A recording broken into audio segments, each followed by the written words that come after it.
Join us in this episode with Jeanette Renshaw, partner of GrowthX. Jeanette specializes in working with early stage founders to market, scale, and raise capital. Jeanette's worked in and with hundreds of startups, including working alongside of each other. She'll share insights into the world of startups, accelerators, as well as provide additional insights. Tune in for this invaluable experience and her expertise in this exciting conversation. Welcome, Jeanette. Hey, Steve. Great to be here.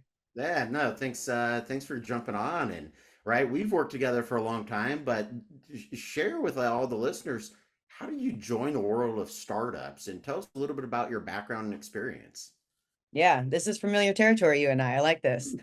Yeah, Um, stomping grounds, doing it again. exactly. Back at it. Tag team. So when I was entering, like time to get a job, big kid life, aka graduating college, like I didn't have a clue what I wanted to do.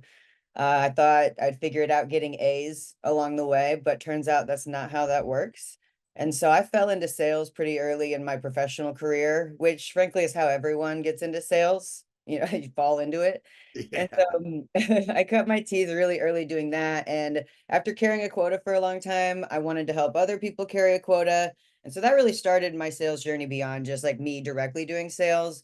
And that grew into training and strategic sales initiatives and things like that. And then eventually I found a mentor who taught me a ton, super valuable in my life and my professional development. And she left the company we worked at together and went to an early stage company that had just raised some round of fundraising and asked me to come join her to build everything from the ground up. And I was a little, apprehensive just because I'd never done that before. But I sort of default have an operational brain and I really trusted her as a leader. So I was like, let's do this thing. And when we moved to that company, it wasn't long before she actually had to take a different offer at a different company. And that's when all of the revenue responsibility fell on me and a colleague of mine. And I just thought, well, shit, I better get to it. I have to learn now. I have to hold up this ship and figure out how to do it in a very timely manner because that's how runway works. And so in that journey, like it certainly wasn't easy, but I did a ton of networking and I just loved the building part of being in startup world and early stage companies. And I was previously at a public company, so it was very large and sort of bureaucratic and just a whole different world. And the agility and freedom and the amount of impact you could feel yourself making in an early stage company just really lit my heart on fire, you know? I always used to tell people it felt like I wake up and climb a mountain every day. And that's really what running revenue at a startup feels like. No, I like it. Right, you got thrown in the sales, right? I don't know that many parents pinched their little Jeanette's cheeks and said, I hope when my little Jeanette grows up, she'll be in sales." But again, similar as you know, with me, similar path on the sales side, and I wouldn't trade it for anything. I think I fell into it and I fell in love with it, and then you fell into swimming with sharks right out of the gate on having to be the revenue producing, revenue carrying quota for the entire organization. So, but I love that you jumped right in both feet, and I like the analogy of pushing climbing a mountain every day. I always say it's startups like pushing a marble up a hill with your nose, and you know once you get a little bit up there, it rolls back down a little bit, but A once you little get to the Sisyphean top, twist in there, you know? yeah, you got to throw the marble in there. But I Yeah. mean, tell us a little bit about GrowthX. Like you've had a fascinating background, and then GrowthX is coming up on the 10-year anniversary. Tell us a little bit about GrowthX and your experience and kind of the companies that you work with there. Yeah, so I'll connect the dots to the GrowthX era briefly, which is after falling in love with startups, I formed my consultancy, as you know, because we started working together during that phase. But Yeah. that allowed me to help, so many more companies and have more experience in a diverse array of startups, some that were on rapidly scaling tracks, some that were more like slow organic growth and lifestyle companies, but really fun just to get my hands dirty and really be a part of all of those journeys and helping. And so that's also where I met, or when I met my now business partners at GrowthX. So GrowthX originally started in 2015. So you're right, coming up on 10 years, very exciting. Yeah, congrats, kudos. That's awesome for any organization that get to coveted 10. That's awesome. Shout out to my business partners, Andrew and Max, who were founding partners of the company. Yeah. Uh, oh, I like that, an applause. I'll make sure they listen. You That was got from the three studio claps. audience. 3 claps from the studio audience deep. Three claps. Um, so I met them and I explained, I actually, it's a fun story. I met Andrew. He was speaking at a conference in Indianapolis, and I just was enamored with what he was saying because he was sort of preaching the gospel that I preached, which is like early stage sales is a mystery. I'm here to help demystify it. Yeah. And so I went up to him, like I'm a total weirdo, which you know, and after this talk on stage at this conference, and I was just like, can we be friends? You talk like I talk, and no one else talks like I talk, and I just want to be friends. And that was the beginning of what became an early partnership where I was an extension of their team, helping startups that were going through the really earliest version of the program that I now direct, and I'll get to in a minute. Um, and then it was just awesome. So that's how we started working together as an extension of my consulting practice. And ultimately, as I like to tell the story, they couldn't deny me and I joined the team. But the inception of GrowthX was back, we started as a venture capital fund, which we still are today. And we were really conviction investors, being early stage investors, where we had to get in and make sure we were helping our portfolio companies find success. And so the way that we did that was, unlike most VCs, we were go-to-market experts first that said, if we're good at this, we should have a fund. And so we got in the weeds and we started actually helping our portfolio companies find product market fit. What we learned along the way was like, this is truly a secret black hole of a world that founders are just winging, all the time and hoping it works out before they run out of runway. And so we started looking around in like the ecosystem of any kind of early stage company support, accelerators, incubators. Like, does anyone help with this? Because there's lots of those types of programs out there. Yeah. The answer was a resounding no. Like, no one was out here helping understand sales at all, let alone what makes early stage sales so distinct. So that's when we took the program that is now known as the Revenue Accelerator outside of our portfolio exclusively and made it a, publicly application-based accessible program to any founder that fits the criteria and that we can be helpful with, because that allows us to be super helpful in the ecosystem and share this, methodology we built on how to find product market fit in a cost-effective way, but also fuels insights for our fund, helps others, build that traction narrative to fundraise. And so that brings us up to today, where, like I said, we're still early stage venture capital, but now we run the Revenue Accelerator for companies all around North America and beyond. I love how you guys work with these early stage startups, and you're recognizing a problem that they're chasing capital, but it's not really the capital. They need revenue, right? They need customers. They need to go the market side of it, so they're not just looking for that check anymore. And you guys being able to figure out or help them solve the entire go to market and revenue challenge. So I love that side of it. But outside of revenue for these early stage companies, what are some of the challenges that these guys run into, these early stage founders are running into early, maybe before they come to GrowthX, and then how those challenges change as they maybe come up on a Series A or as they graduate from GrowthX? What's that look like? Well, yeah, one thing to comment on that you were just saying is I think you're right to say the fundraising landscape has changed drastically. It used to be that you could have a good story and then you'd earn capital and then you'd figure out sales and marketing. And like no longer is that the standard at all. So in order to raise, you need that traction narrative. And that makes, yes, it makes what we do all the more important, but it also makes us all the more helpful. It's never been more direct of a line to helping people get over that hump of being prepared, like investment ready. Um, by having a traction narrative that says, I understand sales. So your capital is pouring gas on an already burning fire, as opposed to, please give it to me so I can figure out how to figure out sales. Yeah. um, Start a fire by burning money to figure out sales. yes, Try exactly. Much better said than sales how trial I by said fire. I get it. it. We are not moving fast and breaking things out here. We do not have deep enough pockets to play that game. Right. Um, so then back to your question. Obviously my answer is going to be focused on the revenue side of things because that's where my work centers predominantly. I'm always happy to help out across an early stage journey, but I'll be the first to admit what I don't know best and what I'm not the best resource for.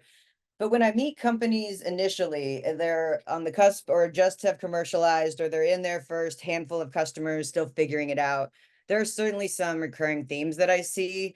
Mhm. Um, a lot of it is what I love about the program we run, especially when I first met it, as I was already deploying work like this and I was looking for how it was distinct and how it could evolve my skill set to even be better for companies. And it's really this order of operations of go to market. It's no secret that your ideal customer profile, ICP, is the bedrock of go to market, but many founders acknowledge that while still trying to plan for like all these other elements of go to market before they figured out their ICP with like enough market validation and stuff to have Mhm. confidence, or their ICP is actually just their TAM still, which is not how I would define ICP. So what that manifests into is we're trying to make pricing models and messaging and acquisition strategies and stuff for everyone in our TAM, which is way harder. And it Yeah. becomes really generic and watered down. And so it's this balance between you have to have a big TAM to attract investors and have enough opportunity to make a startup viable, but you also can't address your whole TAM Yeah. from the This beginning. big. Yeah, you don't have any resourcing for that. And then everything you do for all is just really watered down and non-effective for anyone because no one has a clue what you're talking about because it's so generic, right? So I meet a lot of people that start there where they have like the essential elements of a business, but it's just so broad and generic because we haven't honed in on who we're crafting those things for yet. Mhm. So that's a lot of what we do in helping them organize that order of operations so we can be focused on all of those pieces for a specific initial target is a big deal. Um, I also just see a lot of companies that there's a lot of things that contribute to this, but they're not having their revenue beliefs match their revenue behaviors. No secret. I've never met a founder that's like, I don't think I need that.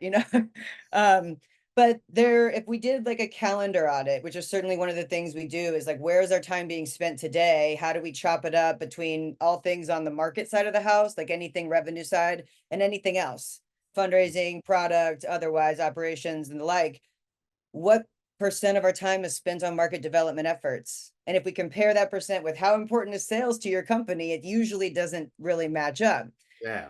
So, sometimes it's like if we build it, they will come belief of diving into product, or if I just keep taking meetings as shiny objects float in, my ICP will probably just like come to be visible, shake out to me somehow. Um, but really, it just leads to not enough effort on intentional revenue generation.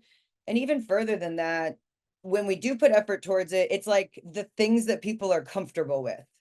And that Mhm. often is like marketing items. And you'll hear me say market development, which is sort of like all things revenue, sales, and marketing combined, because early stage, they're more similar than different.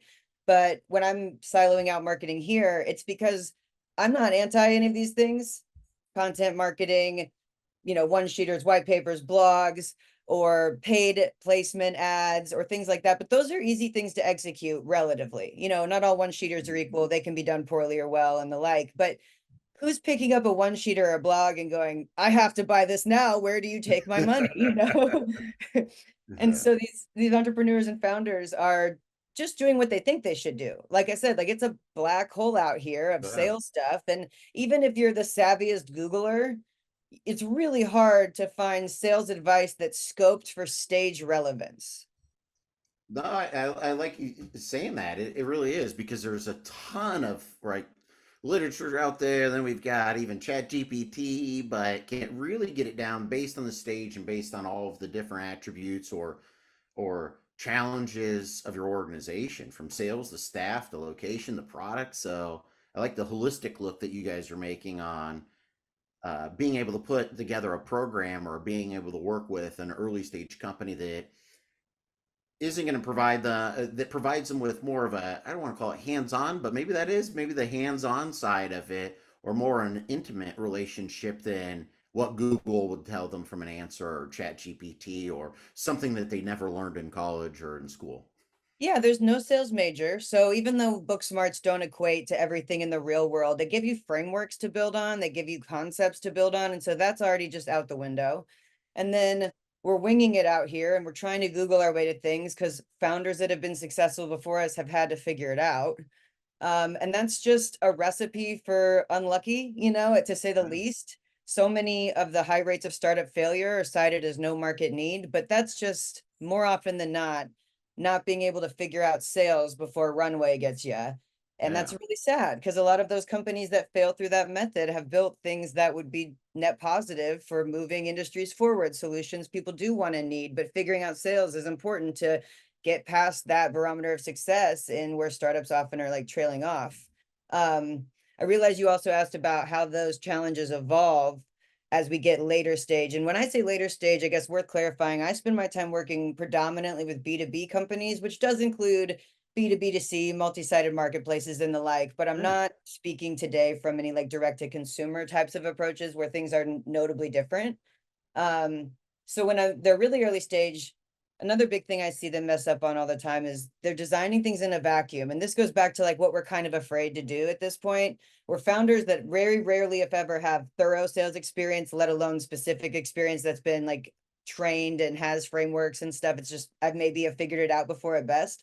So I'm not loving going out and talking to a bunch of random people. And if I am, I might not be navigating those conversations well. So I think I'm doing enough and then I'm kind of designing in a vacuum with confidence, hoping it comes to life when I bring it outside, and actually try to do the darn thing. But as you get later stage, let's assume you're getting there by way of success. You've got more resources and you need to create teams and systems. And so what is happening inevitably at a small company with a small number of people is lots of keeping things verbally aligned, right? Yeah. And then when you get more teams, it's like, how do you build structures of scale without losing efficacy? We often see people adding resources as they raise, but the results are not scaling with those resources. And so we've got something broken there. And that's much, much harder to do than it sounds like. And so creating transferable systems, creating feedback loops that don't require like everyone being in every meeting or everyone talking to everyone to hear what customers are saying as we have more people on the team. And how do we efficiently do that so that it's a direct line of hearing the customer, hearing our sales teams in that side of the house, fueling product without burdening everyone to always have a hand in everything, which was a Yeah. necessity earlier. Right. As you talk about success, maybe could you share a story? And again, I know that we've worked together and huge part of the success on my exit in a former life, but maybe share a success story that you could about a company or someone that you worked with at GrowthX and kind of maybe a challenge that they were having and how GrowthX was able to help them become a success story. It's hard to pick. When I give my workshops now, I use so many examples from people I'm working with, and I'm just constantly turning them over from new projects. So it's so fun. But the story I thought of first is just a good, holistically encompassing one. It's a founder I met who was making an incredible solution. It was well developed, lots of science backing, lots of good time and effort went into building the solution. They were selling into schools. The solution is oriented at mental health. And so when I met this founder, in order to join the program, we had to break up the payment because fiscally we were just not in a good place as a company. Mhm. And the first installment of this payment for our program came from a personal account. So that's where we were. We were on the edge here, which is, not uncommon, to be clear, if anyone listening is not familiar with that's that life, but also tricky, and nerve-wracking. So we started working together, and the thing we noticed immediately is we're selling not to the right person at all. So selling into schools is already really hard, and I do a lot of ed tech work, but we were working with therapists and counselors in schools because it's a mental health solution of connectivity.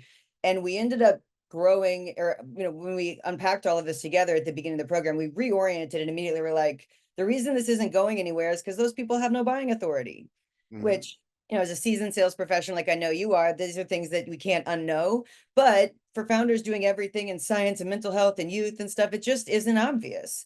And Right. so we got reoriented around not only who's the right person or persons at a school or a district, respectively, but how does everything else change when we sell to them? Like I was saying earlier, how does the messaging change to suit their priorities, needs, KPIs, and the like? How does the acquisition process change? Because we're not coming in and doing free screenings for counselors. We need to have a very different approach to sell to schools and districts. So by reorienting everything there, and the team did an excellent job of deploying the stuff very fast. We had website updates over the weekend where all the language was now reoriented at those economic Yeah. buyers and stuff. It changed everything for them. We suddenly had a healthy pipeline of real stuff and things were coming through. And so by the end of the program, we were paying out of the business account with revenue we had earned along the way, which is, Nice. huge. We one of the things that I do when I work with companies so intimately is I volunteer my time to meet with prospective investors and share the insights we've gleaned in 16 weeks in the weeds together, because talent and execution risk is paramount for early stage investing. I know I'm preaching to the Right. choir. Yeah. It, we help demystify that. You can't hide a lot of how you operate and who you are. 16 weeks doing the things together that we need to do. So I got to meet with several prospective investors. One of them ended up giving her and that company 2 times what they were told they were eligible for. Another one is a really, very high valued investor. You might recognize their name, and they don't often invest into ed tech because of how difficult it is. And we got them over the finish line. And so that Awesome. closed her Yeah. 1.5 million pre-seed round. And then she went on to win the biggest ed tech pitch competition in the United States that year as well. And she's just flourishing, and it makes my heart so happy. And the crowd goes wild in the background. That's the studio audience again. More than three claps this time. So no, that's awesome. That's right, a twofer. You help the company out. You're able to work and open up even avenues for the VC, the explore ed tech, and it's success story from the VC side of it as well. So, but definitely not surprising to me of people. I think you're a rock star, as you know. But Aw. uh, tell me a little bit of like now you have the success story, but when should a company consider joining like a company like GrowthX or an accelerator? Like, what's that look like, and when should a company really consider not doing it? Maybe it's not a good fit for either party. One of the things I see all the time in the accelerator landscape, because aside from our own, we partner with other accelerators. We call it the accelerator stack, where like certain accelerators cover certain subject matter, but not the things we cover. And so they actually help facilitate by way of, sponsoring payments or Hmm. just introductions, floating their top graduates into our program to continue the journey, as the success of our program, their program, and the founders is all the same. And that's in the company's success. So all that to say, there's tons of accelerators. Yeah. People and founders I see like choosing accelerators a lot of the times because they just think they should, which is not a good reason, to be clear, right? Like we Yeah. want to know what we stand to get out of it. And other people do it because they think it adds like cachet to their go-to-market journey. Sometimes I'll see decks where it's like, we've participated in this many accelerators. And it's not that that's inherently bad, but it also isn't inherently good Hmm. or isn't necessarily better. And a lot of accelerators have redundant content in their programming and what they help with. So like we have our lane carved out, we're sales revenue. That's where we focus all of our stuff and efforts. Ultimately it builds to attraction narrative so we can have conversations around that with our VC hat on. But a lot of other accelerators focus on pitch decks, fundraising, and the like. And so if you need that help, it's worth exploring. There are some accelerators that are meant for like specific industry verticals that can be really helpful for industry intel. Some are focused on enterprise sales and have corporate partners that they facilitate introductions for early innovative adoptive teams at these larger corporations. That can be really helpful if that's their world. So I like the landscape that I play in here, but I wish more founders were more diligent about choosing a specific program because of how it works and the subject matter they're really needing, and it's filling a void for them versus engaging because they feel like they have to, or because they think having that logo or mention furthers their company in a tangible way. Yeah, yeah. So what I heard this in there is, making sure, hey, how are they picking the right accelerator? A little bit of a silo, right? The specialty of a specialty accelerator, if you want to call it, a little bit siloed and familiar with it. But what other advice do you have for founders that are unsure? They're saying, maybe I want to go to an accelerator. What questions should they really be asking themselves, or what should they really be looking at from an accelerator standpoint? Once they've identified what they want to get out of it, certainly vet around subject matter. And also, like, what are the resource access points? So, a lot of times there are human resources as part of an accelerator, but is this office hours? Is this an alumni directory that I have to go, earn all these conversations with? In our program, it's like dedicated one-on-one time, a coach with you all the 16 weeks. And that's not to say better or worse, like that's a really intimate relationship. So if that's what you need and want, we're here to be in the weeds. But for other folks, they'll be disappointed because they won't ask that question and they'll get in there and it's not the kind of resourcing that they were hoping for. What's the time allocation? What are the Yeah. entry criteria beyond just like criteria to enter the program? Is this a program that takes equity? Is this a program that has it's Oh paid yeah. on your behalf by like an economic development agency, and so it's being offered for free for you because you fit X criteria? Is it a program that is a pay if accepted program like ours, where we don't want to take equity, but we, have a cost to help cover what we're providing and set people up for success with like a finite, clear amount they're going to pay in full. Yeah. So you want to know what you're signing up for there, because a lot of programs, they'll give you money, which is very appealing and why a lot of companies go to accelerators as well, but they take equity. And that's an important trade-off not to take lightly.